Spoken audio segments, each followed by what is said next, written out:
Porque nunca ninguém me falou isso, mas eu tenho plena convicção que o profissional de RH, ele só é RH na última linha. É isso mesmo. A primeira linha, ele tem que ser vendedor. É isso mesmo. A segunda linha, ele tem que ser professor.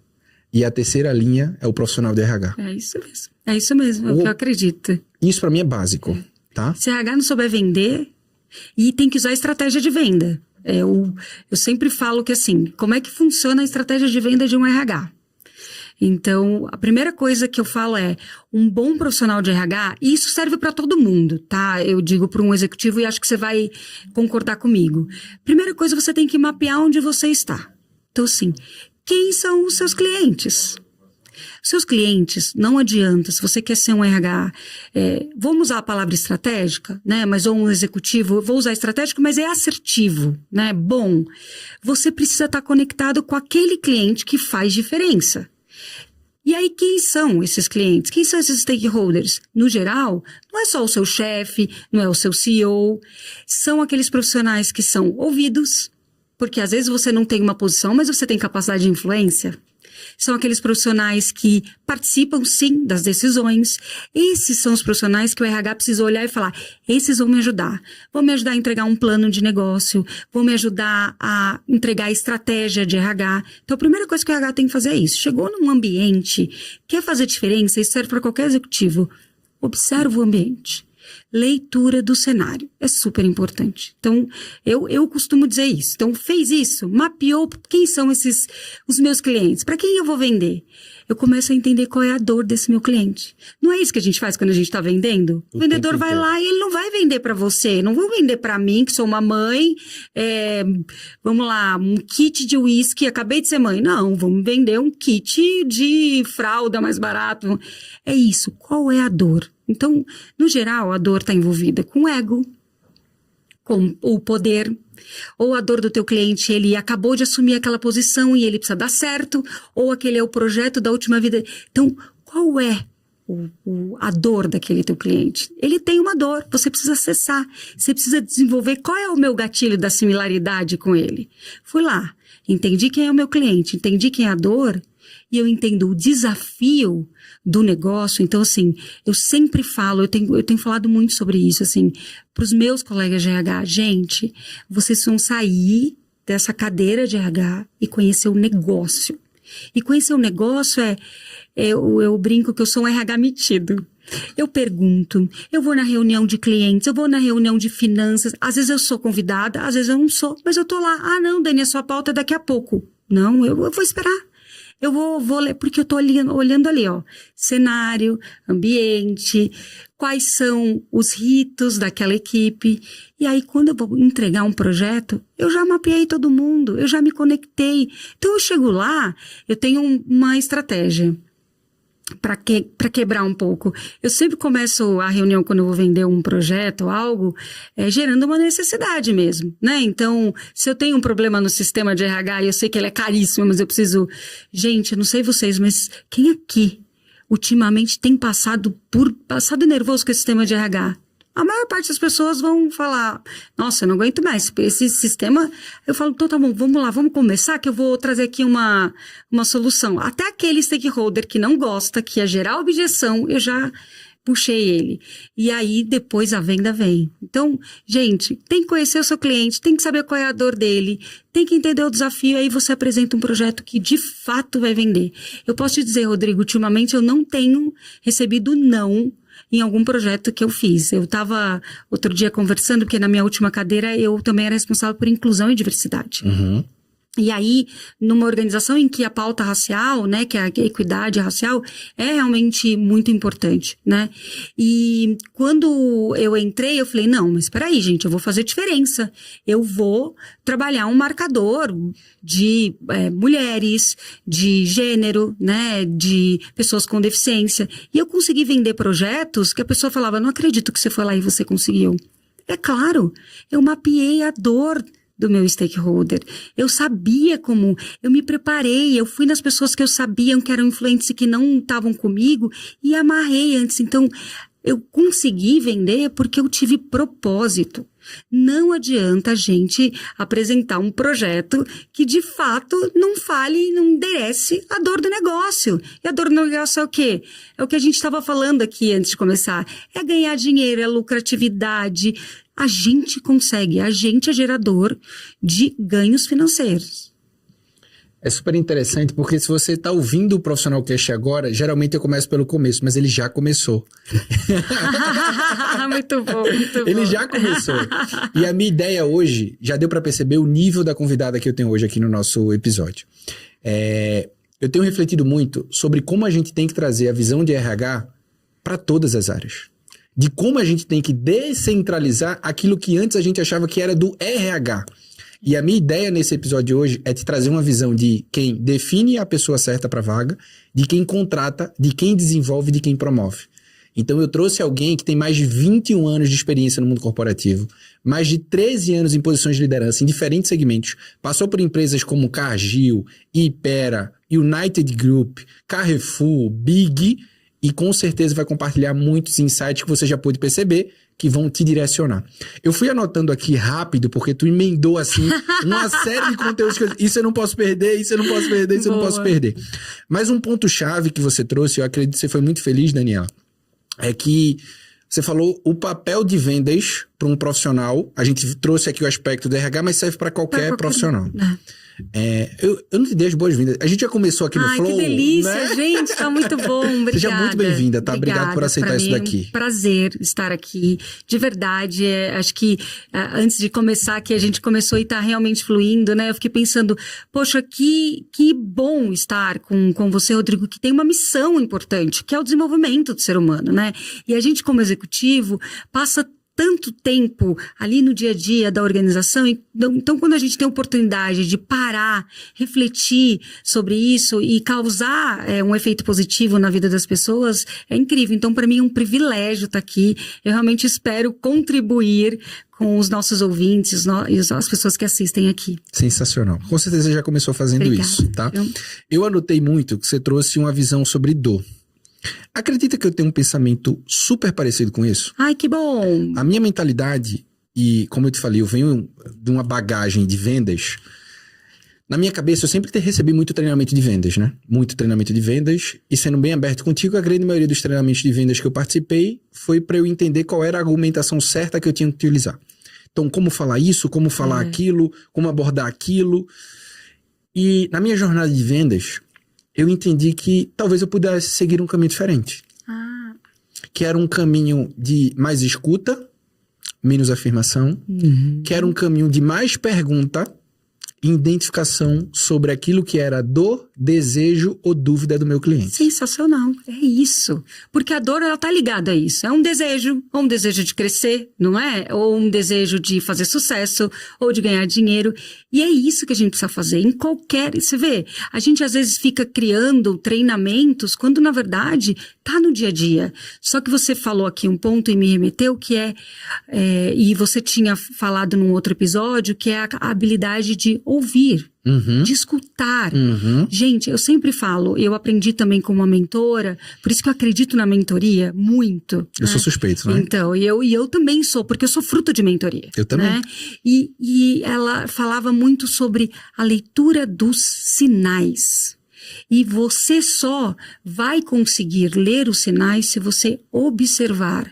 Observar as nuances, observar os símbolos, observar como as pessoas se comportam, como é a cultura daquele ambiente que você está e o cenário. E aí sim, você precisa observar, falar menos e fazer as perguntas corretas, né? Então, se você só fala e não escuta, né, o que o outro tem a dizer, gente, isso é o maior perigo para você criar conexão. E eu vou te falar uma coisa, outro dia eu estava lendo essa questão sobre ouvir mais, e eu falo muito sobre a escutativa porque é o que eu de fato acredito, né? E eu estava lendo algum artigo americano que falava ali do Instituto de Listening, que falava o seguinte, do que a gente ouve, a gente só capta de 25% a 50%.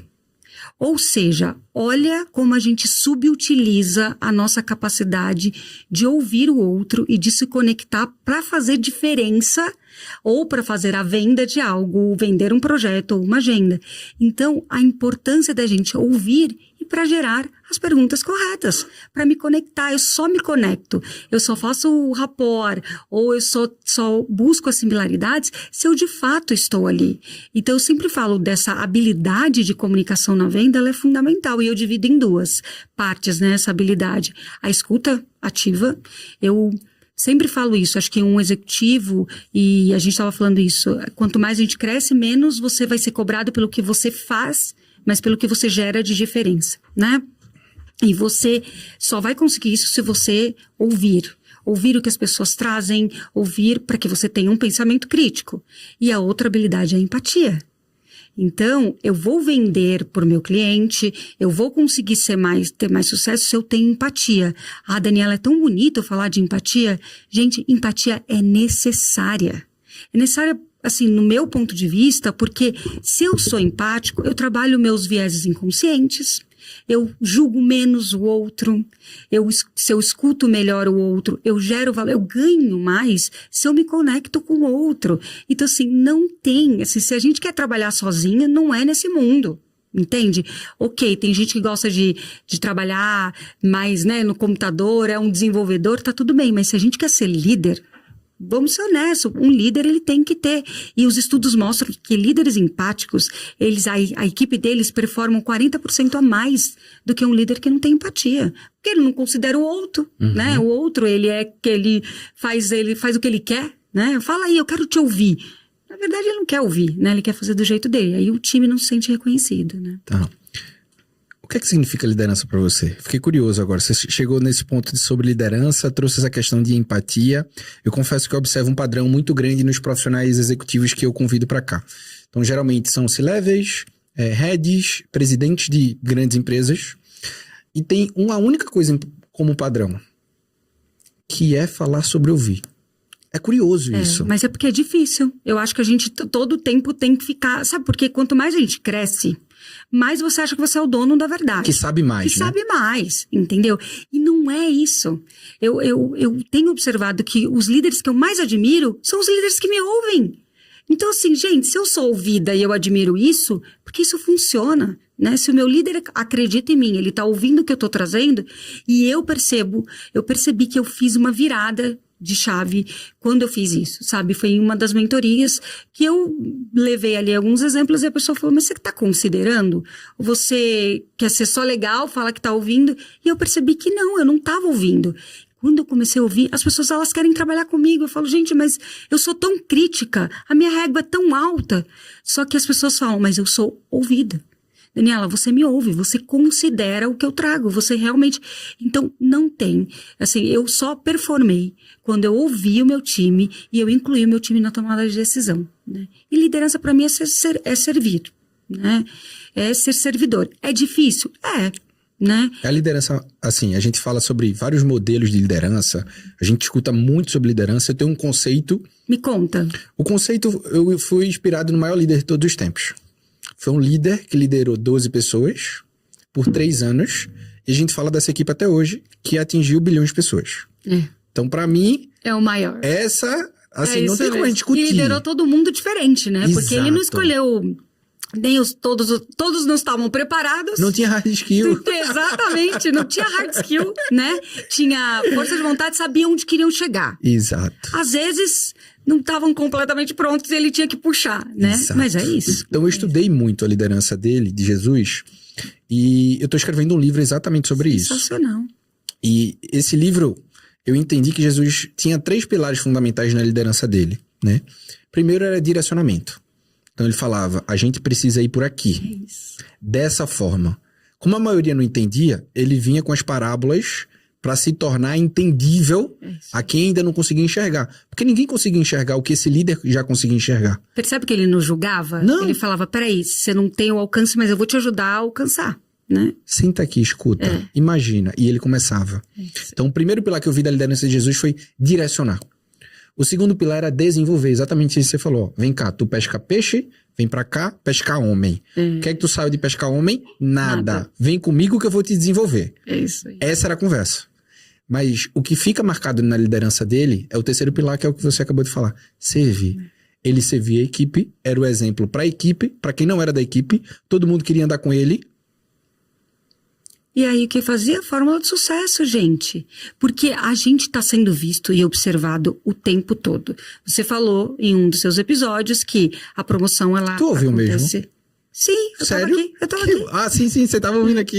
Esse episódio, eu tava aqui, eu dei a sorte de estar aqui nesse episódio. Verdade. E você falou que a gente é promovido todo dia, não é? A gente se prepara, como foi que você falou? Você foi mais O processo seletivo é diário. É diário, A promoção exato. ou a demissão acontece todo dia. A gente está sendo observado todo dia, é a sombra do líder. Se eu falo que eu sou uma líder servidora, eu preciso ter atitudes de um líder servidor. E você falou uma coisa que eu acredito muito, e às vezes eu fico brava com os meus colegas de RH. Eu pergunto qual que é o teu plano? Onde você quer chegar no final do ano? Ah, então, a gente tá vendo aqui? Não, gente, a gente precisa olhar qual é a estratégia, porque a gente é área de negócio. Então, qual é a estratégia do negócio? Então, eu vou expandir meu negócio, eu vou aumentar minha base de clientes, eu vou fazer um processo de digitalização. O que eu tenho que fazer para isso? Eu tenho que sentar ali e olhar e saber onde eu vou, né, endereçar. Então, o meu plano, ele é um reflexo do plano do negócio.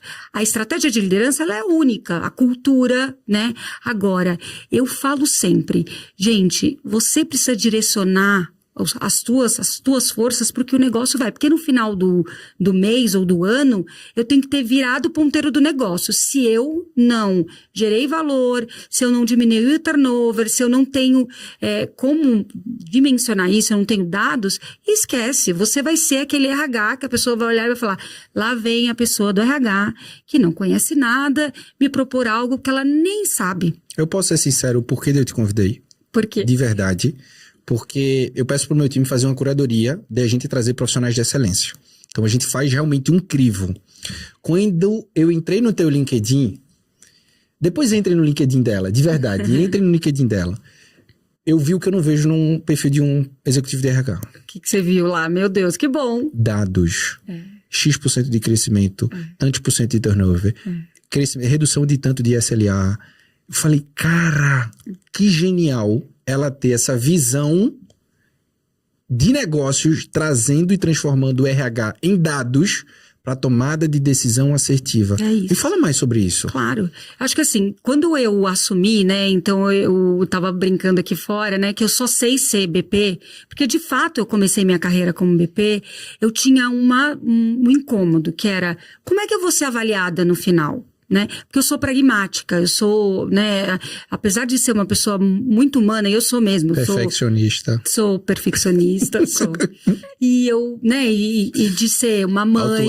Alto nível de padrão assim, ali. De ter irmãs, eu nasci para fazer diferença na vida das pessoas. Eu acredito nisso. Acho que Deus me colocou nesse mundo para ser, né, só mais uma menina que veio. Mas eu falava, então tá bom, se eu tenho oportunidade de trabalhar num RH como BP, no final do ano eu não quero ser legal só, né? Eu quero fazer a diferença.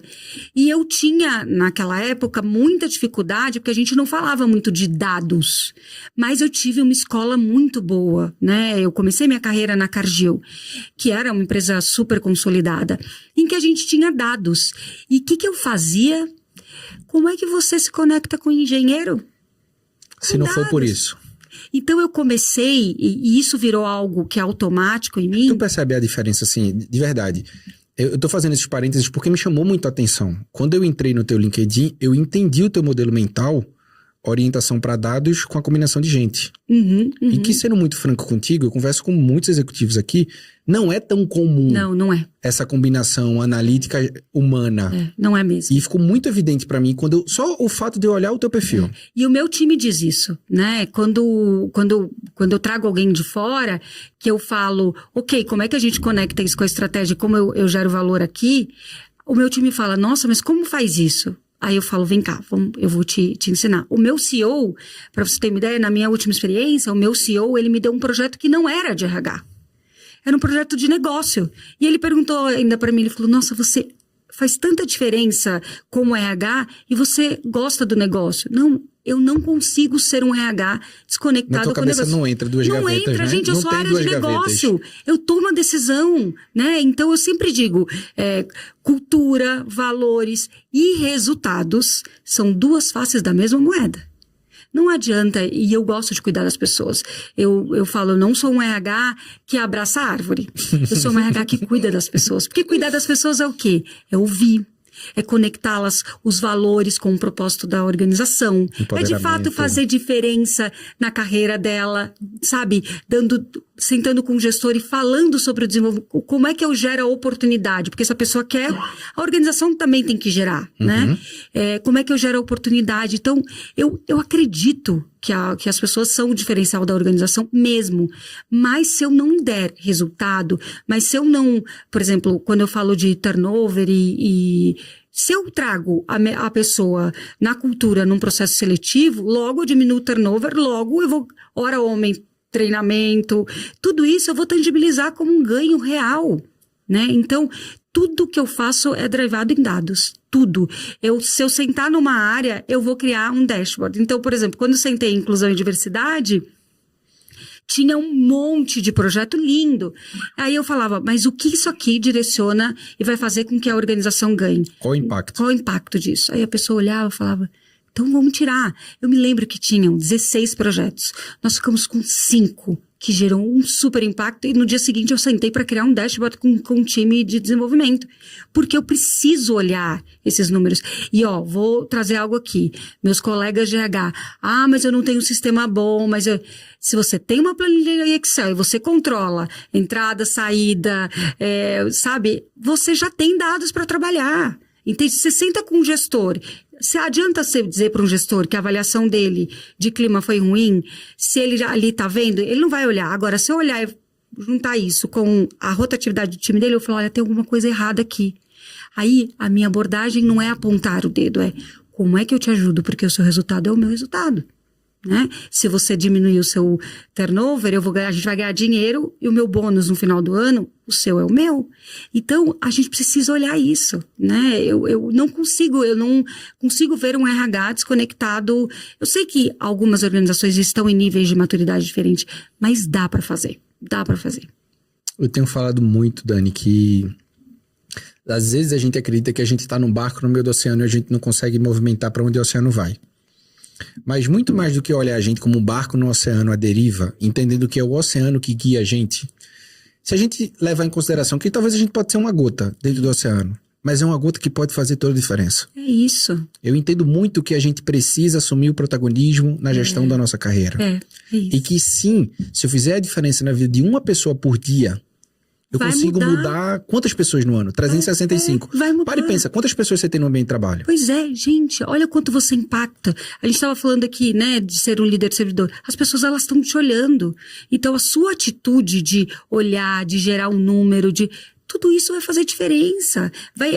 Não adianta a pessoa olhar, e eu falo muito sobre, eu escrevo lá um pouco sobre a capacidade de adaptação e a resiliência, né? Que para mim, eu falo de resiliência desde que eu comecei minha carreira. Olha que sorte a minha, né? E você sabe que só as grandes organizações falavam disso. E como eu venho do mundo de engenheiro, então resiliência era algo que a gente falava muito como uma competência. E que as pessoas banalizaram isso, né? Não, porque eu sou resiliente, porque...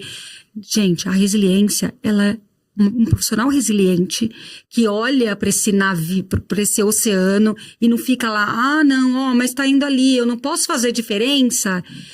Se você tem resiliência, você vai falar, não, como é que eu posso fazer aqui algo diferente, né, com senso crítico, que vai fazer diferença? E por que eu falo tanto da resiliência e da capacidade de adaptação?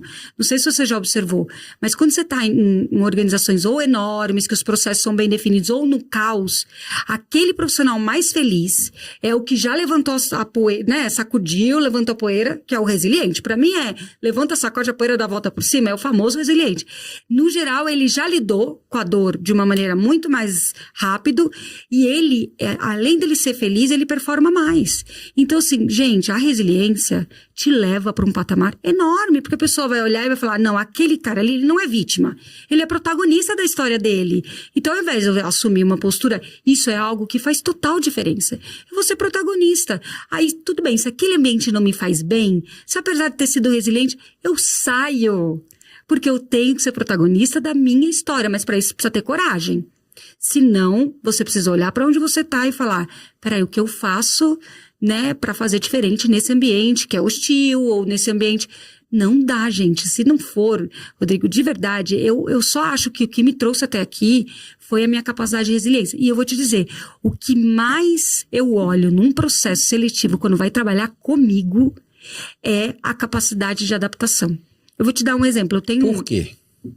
Porque eu não tenho, eu vou ser muito transparente, paciência com quem fica sofrendo naquele, ó céus, eu não tenho paciência. Eu vou te dar um exemplo. Eu tinha uma pessoa que trabalhava comigo, mas na verdade... É quem tá conectando comigo, eu penso do mesmo então jeito. Não é?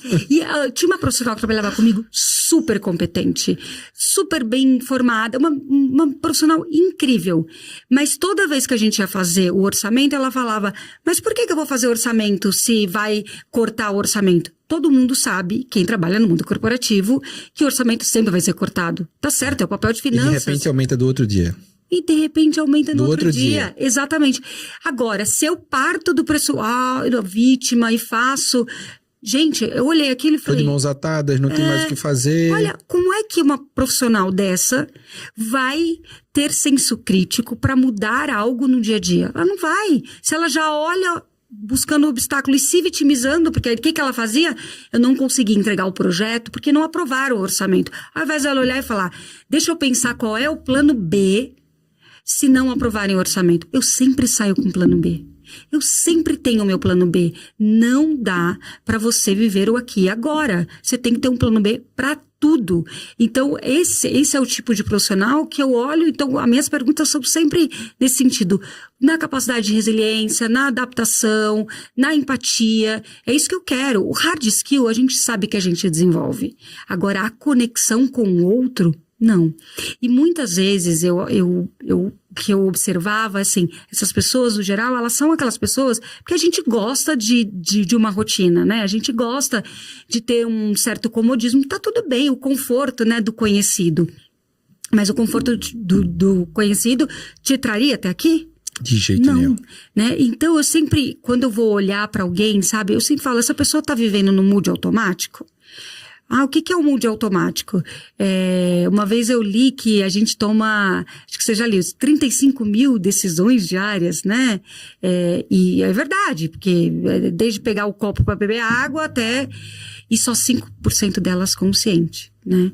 E é tão difícil você trabalhar com aquela pessoa que está no automático e que não consegue sair os 5% dela. Então, isso não gera desenvolvimento. Então, por exemplo, estar aqui, eu tive que me preparar por minimamente respeito a você e todo mundo que vai me ouvir.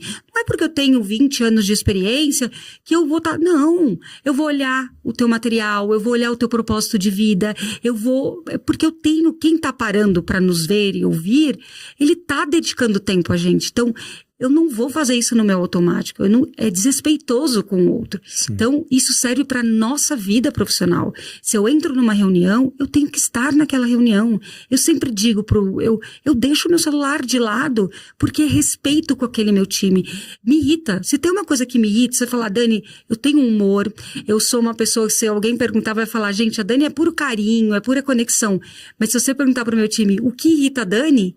Não é você ter errado, não, eu sempre vou acolher, a gente vai pensar junto.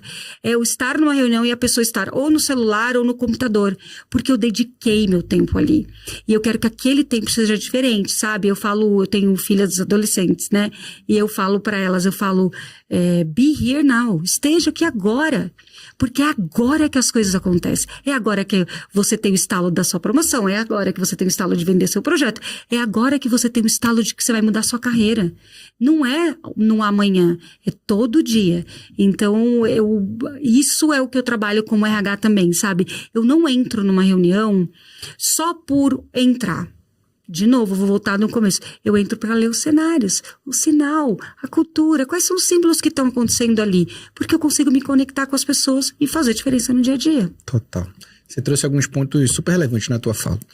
Primeiro, na minha empresa hoje, o primeiro valor da minha empresa é autorresponsabilidade.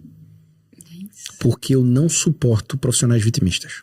É horrível. Eu não suporto profissionais que ficam reclamando do chefe. Não dão? Pra mim dá pouco trabalho porque eu já elimino rápido. Isso. E você não abençoa o lugar que você está, não, tá? Não, assim, você não tem gratidão, não tem reconhecimento. É realmente, não é nem um peso morto, porque o peso morto só pesa pra ele, mas é um peso negativo. Negativo, que atrapalha todo o fluxo. Negativo. Então, as pessoas do meu time hoje, e assim, em toda a minha trajetória, eu falava, nunca me traga o problema. Aí, do outro lado, eu falava, poxa, eu já tenho que ser a solução para tudo. Não. Você pode trazer uma situação pra gente pensar junto, mas no mínimo, me traga uma alternativa. Não é que eu não vou te ajudar. E eu falava pra eles, sendo sincero contigo, eu sou péssimo em ser criativo, mas eu sou excelente em co-criar. Então me traz uma ideia que a gente vai construir isso junto. Menor problema. Você não precisa ter a solução para tudo. Mas não vem, eu não consigo, isso não vai, eu desisto. Aí eu desisto. Vem cá, senta aqui. Tu desiste mesmo? Porque a gente pode encerrar agora. Maravilhoso. Nesse tom, desse jeito. Porque eu não desisto. Se eu tenho um objetivo, talvez eu tô fazendo a pergunta errada. É isso. E eu sempre faço isso também, olha, eu falo, mas aí, o que você acha? Qual é o teu ponto de vista? Porque o problema pra mim não resolve, né? Só o problema não resolve, é isso. E a gente tava comentando muito assim, eu tenho tido a oportunidade de fazer palestras em algumas empresas, e uma das mensagens que eu tenho levado é, seja a solução pra tua posição. Muito. Porque muitas vezes a gente pensa numa promoção, a gente pensa no crescimento, a tua carreira foi de crescimento, a minha carreira foi de crescimento. E antes de pensar no meu crescimento, eu pensava em ser a solução para minha posição. Sensacional. Porque muitas vezes a gente quer crescer, mas a gente não tá nem resolvendo tudo que eu tinha para resolver na minha cadeira hoje. Exato. E eu já tô pensando ali na outra. Eu nem sentei naquela cadeira.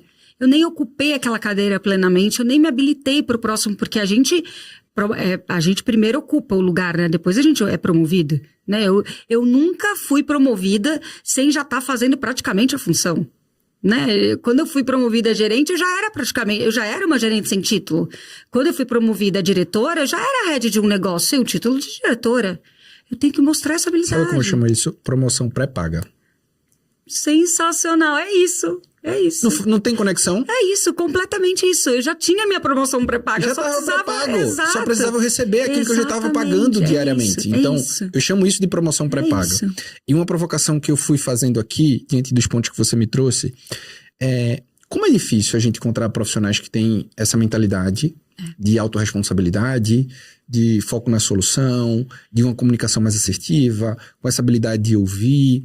E a provocação que eu queria te fazer é: qual o papel das empresas no desenvolvimento desses profissionais? E a segunda pergunta depois vai ser: qual é o papel dos profissionais no desenvolvimento disso para se destacar nas empresas?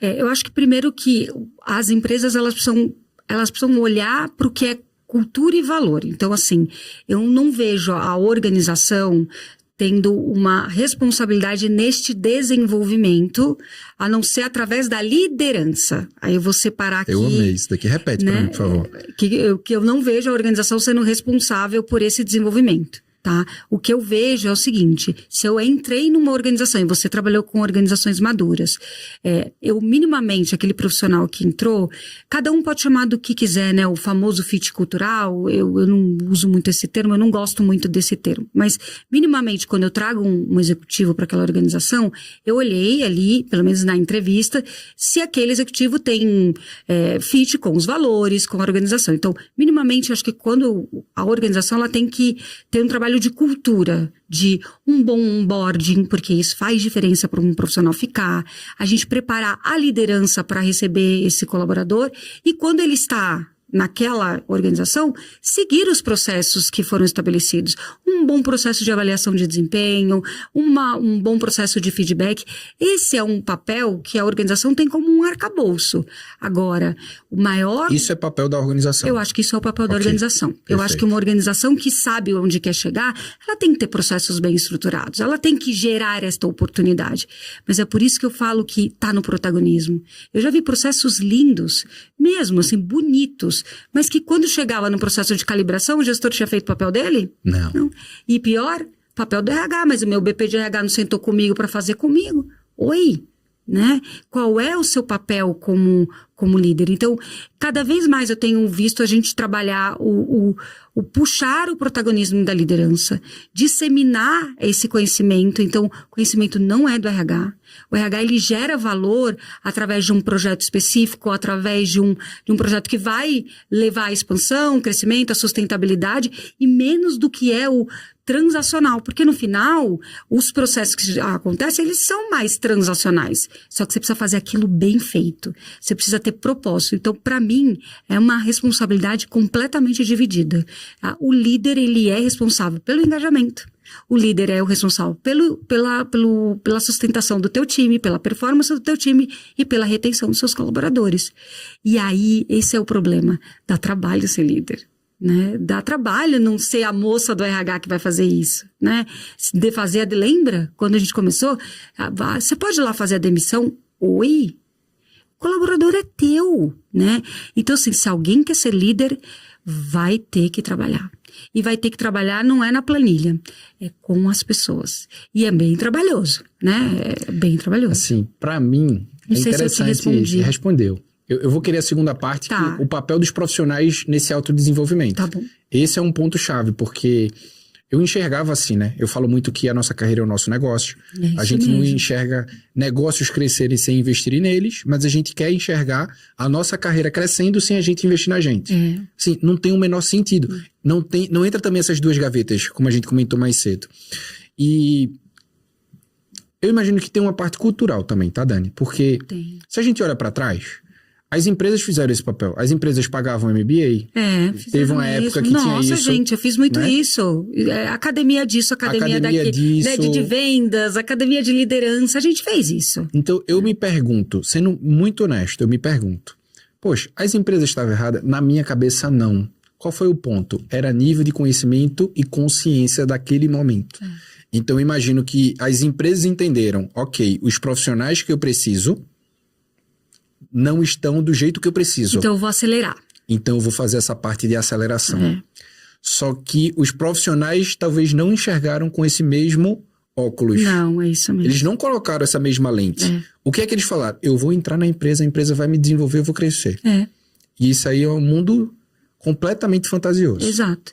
Por isso que hoje eu acredito, e aí eu já vou te responder o papel de cada um, que quando a gente trabalhar desenvolvimento, trabalhar o autoconhecimento do executivo. Então, hoje, quando eu vou trabalhar desenvolvimento de liderança, eu sempre começo com ferramentas de autoconhecimento. É a base. Hogan, MBTI, diz que não importa o que cada um quer usar, mas a gente precisa se autoconhecer. O autoconhecimento, aquele líder, ele precisa ter autoconsciência sobre quem ele é, como ele funciona, quais são os gatilhos dele. Então, eu vou te responder qual é o papel do líder, da organização, entrando nesse ponto. O papel dele é se autoconhecer. Para mim, um líder, para que ele consiga captar as melhores oportunidades, seja de desenvolvimento da organização ou naquela posição, é o autoconhecimento. E eu falo que o autoconhecimento, ele não é fácil, né? Porque você precisa ter a autoconsciência de como você se relaciona, quais são os seus gatilhos. Quantas vezes a gente já viu profissionais brilhantes fracassarem porque naquele momento em que ele não tinha um autocontrole, ele não se conhecia, ele deslizou, né? Seja por um comportamento, seja por algo... Extremamente comum, infelizmente. Extremamente comum. Por quê? Porque ele acha que ele é um ótimo líder, porque ele tem um MBA, mas ele não se conhece.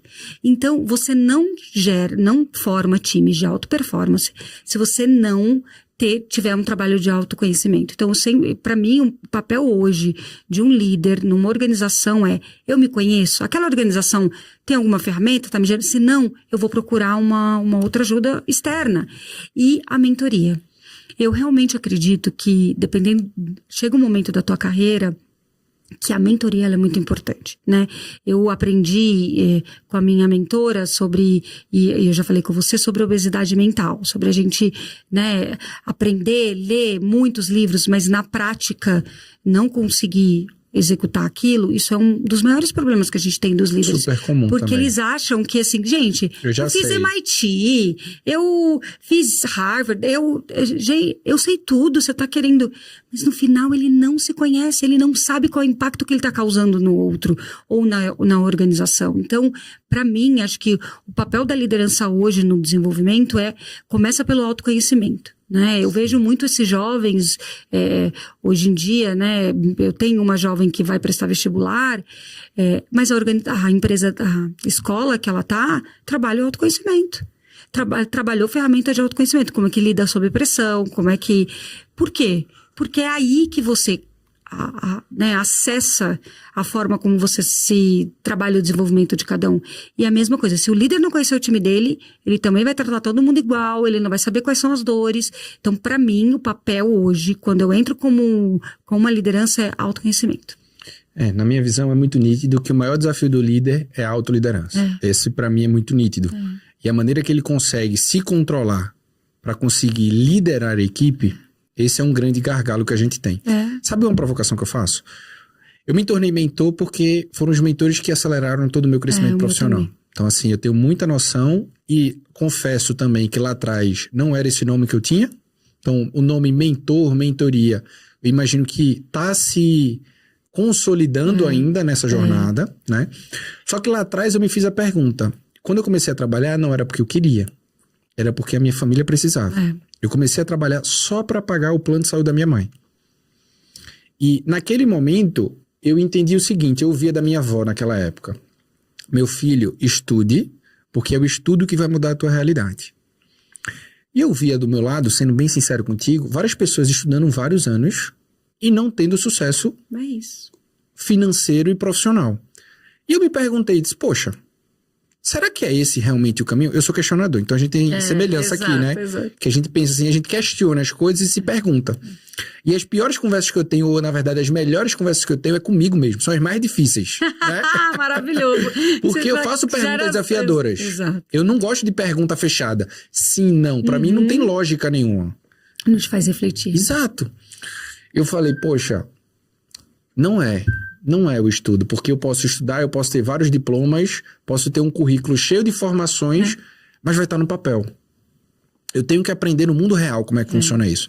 E naquele momento eu entendi, qual o caminho mais rápido para isso? Eu falei, simples, aprendendo com quem já passou. É isso aí. Então, desde os meus 19 anos eu tenho um hábito, poxa, quem tem mais experiência, conhecimento e resultado do que eu fazendo isso? Quem tem mais experiência, conhecimento e resultado do que eu fazendo isso? Você me fez essa pergunta. Eu invisto em mentorias. Só nesse ano eu investi mais de R$80 mil em mentoria. Só esse ano. É isso. E eu não vou parar nunca. Porque esse é o caminho. Porque você vai olhar para quem teve a fórmula de sucesso. Total. Ou quem passou por aquilo. Quantas vezes, assim, a gente fala... Eu errei muito, gente, quando eu não procurei mentoria. Quando eu procurei a mentoria, eu falava assim, se eu tivesse ouvido isso antes, se eu soubesse que era por aqui. Então, eu não consigo imaginar um profissional acelerar a carreira sem uma mentoria. Eu não consigo. Aceleração de carreira é com mentoria. Sabe o que eu falo, Dani? Assim, poxa, Deus me presenteia muito, trazendo pessoas incríveis aqui que a gente tem sinergia de pensamento. Mas o ponto é que eu falo o seguinte, poxa, então você quer dizer que o MBA tá errado? Não. Não. Tem um momento certo. É isso. Se o teu objetivo é network e conhecimento, faz super sentido. Exato. Super sentido. É isso. E aí, no meu caso especificamente, eu ia crescendo na companhia, eu ia assumindo posição que eu precisava obrigatoriamente, meu dia a dia, eu ia falar inglês. Então era uma opção eu não fazer inglês? Não era. Exato. Então o que é que eu fiz? Você vai sentindo. Professor particular intercâmbio. É isso. Que era a fase para eu dar o upgrade na minha carreira. É isso. Naquela fase. É isso. Entendeu? Então, assim, tem um momento do intercâmbio, tem um momento do MBA, tem um momento da pós, tem um momento do mestrado. Enfim, agora eu tô no momento que mentoria eu não paro. Faz muitos anos que eu não paro. Mas agora eu tô num momento que, assim, é até mais profundo. O dilema que o que é que eu faço primeiro? Que agora eu faço mestrado dentro dessa área de desenvolvimento profissional, que é uma grande possibilidade. Ou eu faço teologia para eu entender mais sobre o maior líder de todos os tempos. E eu trago. Então eu tô nesse dilema agora. Mas eu tô tá nesse dilema agora. Você esperou agora. Agora. Né? Agora, você imagina se você, quando começou, falou, não, já que eu vou falar de pessoas, eu vou já para um mestrado. quanto você ia ter de bagagem para gerar valor ali? Então, às vezes a pessoa termina uma universidade e fala, não, já vou emendar numa pós. Gente, não. Você vai sentar com quem teve sucesso, você vai ouvir histórias de sucesso, você vai ter propósito e não sair fazendo milhares de cursos. De novo, é o que a gente está falando, não sou contra, ao contrário. Mas eu acredito, se alguém quer acelerar a carreira, é aqui, ó, na prática. Eu escuto podcast, gente, assim, eu gosto de podcast, aprendi com meu marido, eu vou à academia, que eu tenho um propósito, então eu vou à academia, eu vou ser bem transparente, eu faço no mínimo 40 minutos, 20 eu tô fazendo as minhas orações, eu faço as minhas orações e vou lá, e depois 20, ou eu vou ouvir um audiobook, ou eu vou ver um vídeo interessante, ou eu vou ver um podcast. É meu desenvolvimento, é o meu momento. Então, assim, eu tenho... Mas aí eu vou geralmente com profissionais da área, com práticas. E é ali que eu encontro os meus mentores, né? Quem é aquela pessoa que me gerou algo? E não necessariamente é uma pessoa que vai falar sobre desenvolvimento de carreira. Uhum. Não, é uma pessoa que vai me desenvolver no pensamento crítico. Mas, no geral, é para acelerar a minha carreira. Na Nunca minha vou cabeça, atrás de mentoria que não seja para isso. Na minha cabeça eu tenho que ter... Eu acredito muito na ordem da vida, que deve ser ideal, que é Deus, saúde, família e trabalho. Isso mesmo. Então eu tenho que ter um mentor para cada área dessa. Você está certíssimo. Então eu enxergo muito isso. Nós somos isso, Pois né? Nós somos um conjunto disso. E a terapia, né, para quem gosta de fazer, os próprios terapeutas, eles falam, sem fé, não adianta. Então eles sempre falam, vamos começar pela fé, né? Então eu sempre fiz terapia, minhas filhas fazem terapia, e sempre a terapeuta falava, mas como é que você se conecta com você e com a fé, né? Então, é super importante. E eu concordo com você, é a ordem da vida. Mas eu queria muito deixar isso aqui, gente. Eu tenho passado, né? Eu tô num momento de mudança na minha carreira e de verdade, acho que as pessoas que estão aqui, elas precisam beber dessa fonte, elas precisam entender que é na prática, que é vendo alguém que deu certo, que é vendo alguém que passou, que vai nos ajudar. Não adianta sair pro livro.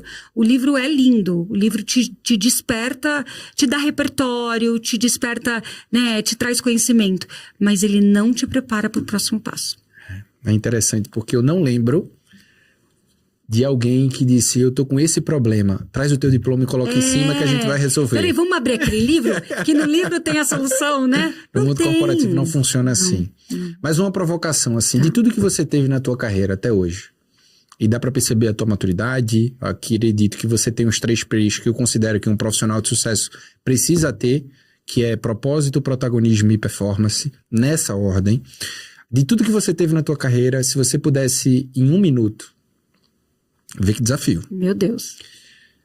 Transmitir um direcionamento ou um conselho para as pessoas que estão nos acompanhando aqui. Qual seria o direcionamento ou conselho que você, em 1 minuto, daria para essas pessoas? É uma pergunta difícil. Eu tô falando mais para dar mais tempo para você pensar. Mas eu acho que para mim eu vou te dizer, coerência. Tá. Walk the talk. Ok. Pratique o que você falou. Seja o exemplo. Não é destruidor para qualquer pessoa, em qualquer área, você falar algo e fazer diferente. Então, para mim, a coerência é o que te sustenta, é o que te leva para o futuro. É a coerência com seus propósitos, coerência com seus valores, a coerência com o que você pratica no dia a dia. Eu vejo hoje o maior desafio do nosso mundo corporativo são as pessoas falarem o que é bonito para você, o que você quer ouvir, e depois saírem daquela sala e não terem coerência. Isso não sustenta um profissional. Você pode ter, assim, discurso lindo, mas a coerência entre o que você fala e o que você pratica, é isso que te conecta com o outro, é isso que te valida como líder, é isso que te valida como profissional. E se você tem coerência com o que você pratica, o teu time vai trabalhar com você vai performar. Porque coerência tem cheiro, né? Tem cheiro. Então, assim, pra mim, o que me trouxe até aqui foi coerência. Eu posso sair daqui, deitar na minha cama e as pessoas vão dizer, ela é coerente. Por mais que eu não tenha agradado todo mundo, eu fui coerente com o que eu pratiquei. Porque o maior veneno das organizações está no cinismo. Né? E tá tudo bem, o cinismo vai existir, né? Infelizmente faz parte. Mas você não quer trabalhar com um líder que não é coerente. Observe com quem você trabalhou. Você pode até olhar e falar, eu não concordo, mas ele está sendo coerente com o que ele falou, né? Porque não é sobre ser justo, porque a vida não é justa. Se a vida fosse justa, não estaríamos vivendo tantas coisas. A visão de justiça pode ser diferente. Pode ser diferente, ela é relativa, né? Agora, a coerência, né? Vamos falar, a gente falou do nosso maior líder, Jesus. Ele foi coerente o tempo todo. É isso que nos conecta a ele, né? E seja quem for o que a pessoa acredita, é a coerência. Para mim, assim, é simples assim. Na minha casa, se eu não for coerente, eu não dei um bom exemplo para as minhas filhas. Na empresa, na liderança e com as pessoas com quem eu trabalho. Tem um momento que eu costumo fazer nas palestras que se conecta com essa tua fala final. Que eu falo, não sai de casa e volta para casa sem se orgulhar daquilo que você fez. Ou sem as tuas filhas, por exemplo, se estivessem te acompanhando, você não ter feito a mesma coisa.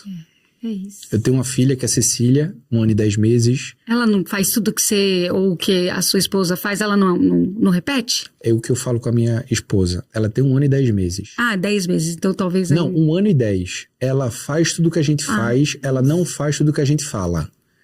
É a mesma coisa adulto. Isso, adulto é a mesma coisa. É a mesma coisa. Adulto é a mesma coisa. É isso. Então, a coerência que você trouxe tem tudo a ver com o exemplo que eu carrego diariamente. Exemplo, é isso que eu quero dizer. É o exemplo, seja o exemplo.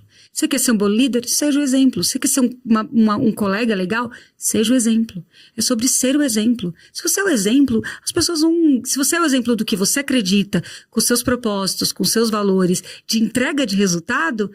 Duvido que as pessoas vão querer estar próximo de você. Duvido que você vai para o processo seletivo e as pessoas não vão falar, peraí, nossa, faz sentido o que ela está falando, porque eu falei com um colega, porque...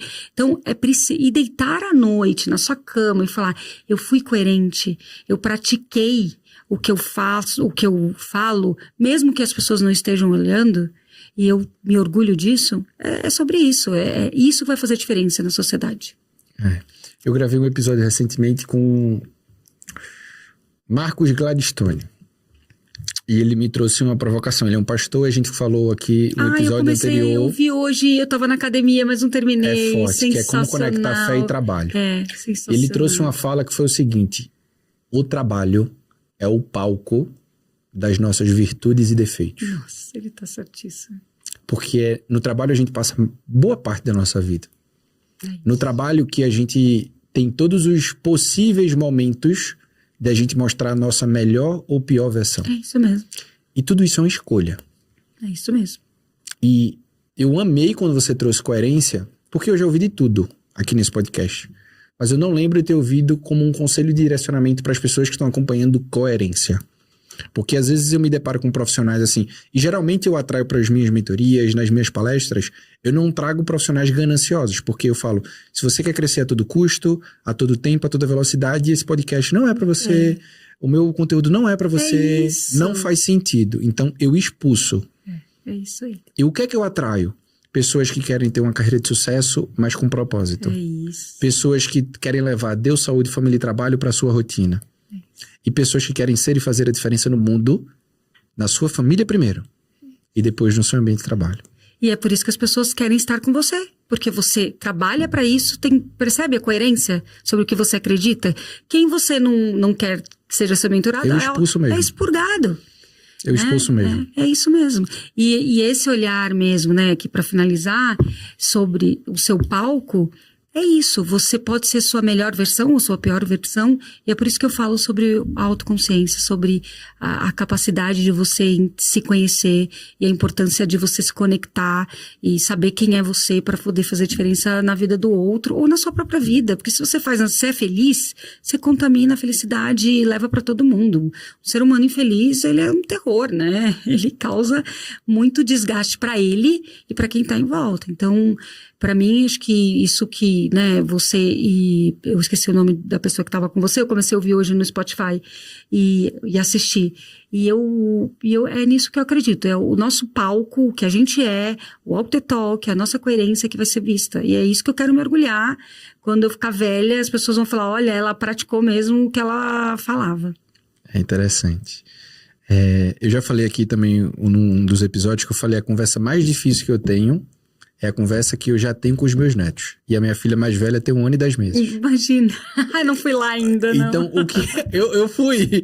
Presta atenção. Ai, eu ainda não fui. Eu parei, eu analisei, eu falei o seguinte, Rodrigo, eu te falei, a conversa mais difícil que eu tenho é comigo mesmo. É com você mesmo. Eu parei, fechei os olhos e olhei os filhos de Cecília, a minha filha, que tem 1 ano e 10 meses hoje.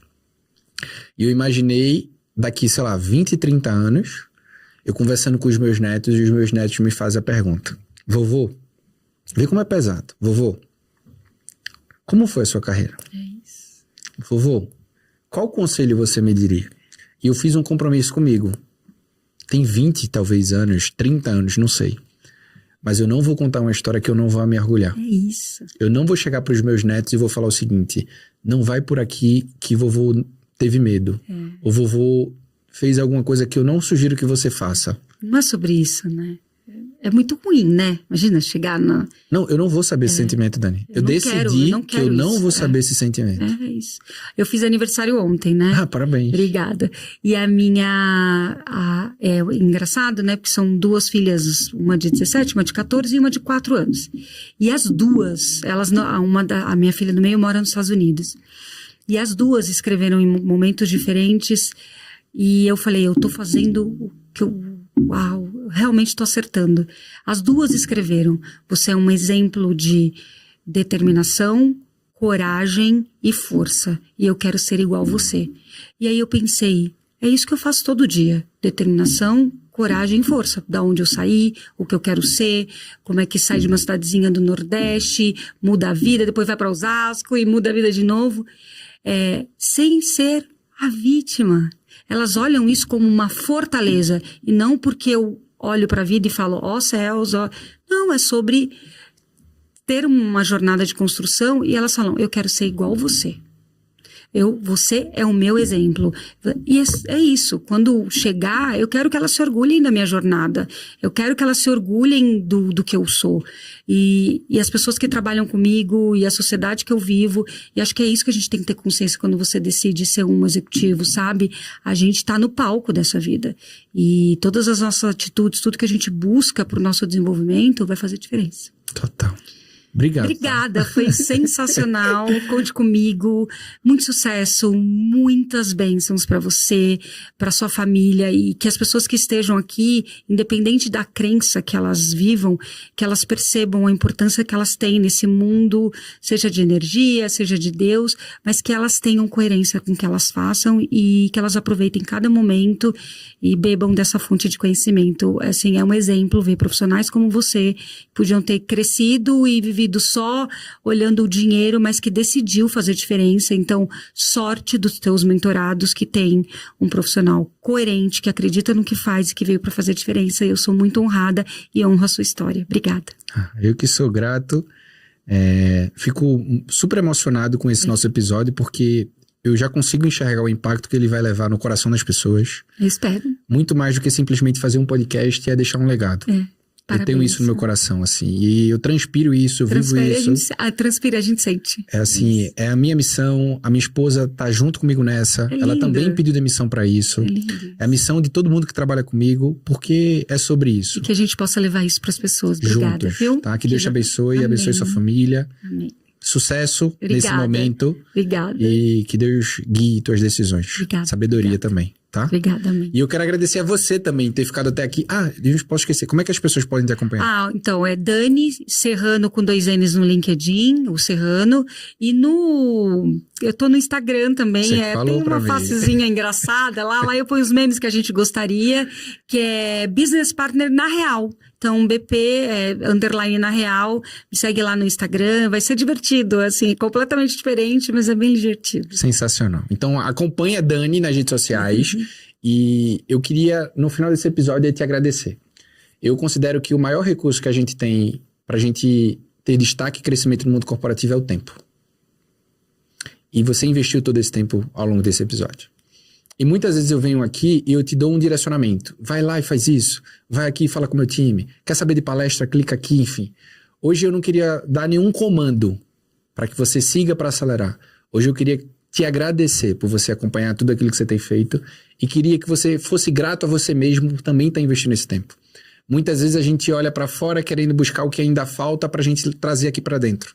Só que a gente se torna mais forte quando a gente sabe o que tem aqui para dentro, pra gente conseguir colocar isso para fora. Que você confie mais em você, que você acredite mais em você e que você consiga ser e fazer a diferença no mundo. Esse é o meu objetivo com esse episódio e que você tenha muito sucesso ao longo dessa semana. Você sabe que de terça a sexta tem Minuto Carreira e na próxima segunda-feira eu espero você mais uma vez para fazer a diferença na tua vida e na tua carreira. Até o próximo episódio.